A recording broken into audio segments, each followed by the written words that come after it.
Model அரசு, தீய சக்தி, திமுக இவங்க எல்லாம் என்ன பேசுறாங்கன்னு கேட்டீங்கன்னா, மத்தியில் ஐயா நரேந்திர மோடி அவர்கள் அமெரிக்காவுடைய அந்த அதிபர் ட்ரம்பிடம் சரணடைந்து விட்டார் அப்படின்னு சொல்லி ஒரு பொய்யான அந்த பிரச்சாரத்தை பிம்பத்தை உருவாக்குறாங்க. மோடி அவர்கள் சிறப்பான ஆட்சியை 3 முறை கொடுத்து கொண்டிருக்கிறார். இது போன்ற பாரத பிரதமரை இந்த நாடு இதுவரை கண்டதில்லை. அதனுடைய இவர்களுக்கு அந்த பொறாமையின் காரணமாகத்தான் எப்படியாவது நரேந்திர மோடியை ஒழித்து கட்டிவிட வேண்டும் என்பதற்காகவே இது போன்ற ஒரு பொய் பிரச்சாரங்களை இவர்கள் கட்டவிழ்த்து விடுகிறார்கள். இடம் பொருள் என்று பார்த்து பேச வேண்டும். நரேந்திர மோடி அவர்கள் யாருக்கும் பயப்படக்கூடியவர்கள் அல்ல. ஏனென்று கேட்டால் உலக நாடுகள் நம்முடைய பாரத பிரதமரை கண்டு அஞ்சுகிறது. அது போன்ற ஒரு சிறப்பான ஒரு பாரத பிரதமரை நம்ம எல்லாம் பெற்றிருக்கிறோம்.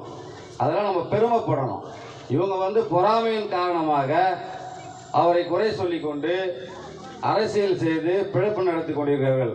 அதே போன்றுதான் தமிழகத்தை பொறுத்தவரை நம்முடைய புரட்சி தமிழர் அண்ணன் எடப்பாடியார் அவர்களை முரட்டு அடிமை என்று இப்பொழுது இந்த நடைபெறுகின்ற இந்த திமுக கூட்டங்களில் எல்லாம் இந்த உதயநிதியை பேச விடுகிறார்கள். நான் கேட்கிறேன், உதயநிதிக்கு பேச என்ன தகுதி இருக்கிறது? உதயநிதி என்ன நீ பிறப்பிலேயே நீ அரசியல்வாதியா? எப்படி நீ உன்னுடைய தாத்தா உன்னுடைய அப்பா பேரை வச்சு அதுக்கப்புறம் நீ சட்டமன்ற உறுப்பினர் ஆகிட்டு இப்போ நேராக துணை முதல்வர் ஆகிட்ட. வயசுக்கு ஏற்ற பேச்சு பேசணும்.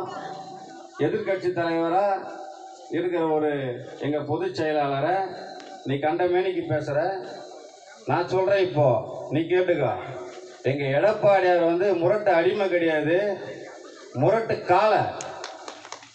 எடப்பாடியார் முரட்டு காலை. தமிழகத்தில் சொல்லுவாங்க, சிங்கம் கேள்விப்பட்டிருப்போம், கொம்பு வச்சு சிங்கம் சொல்லிட்டு நம்ம அந்த ஜல்லிக்கட்டில் அந்த வர்ணனையாளர்கள் சொல்லுவாங்க, கொம்பு வச்சு சிங்கம் வருதுன்னு சொல்லிட்டு. அது ஜல்லிக்கட்டு காலை தான் சொல்லுவாங்க. அது போன்ற ஜல்லிக்கட்டு காலை தான் எங்களுடைய எடப்பாடியார். நீ தெரிஞ்சுக்கோ. ஒன்று ஒரு கையில் உங்கள் அப்பா ஒரு கையில் சேஃப்டி போட்டு போயிட்டே இருப்பார். அது போன்ற திறமை உள்ள ஒரு முதல்வராக 4 ஆண்டு காலம் தமிழகத்தில் சிறப்பான ஒரு ஆட்சி கொடுத்த எங்கள் பொதுச் செயலாளரை பார்த்து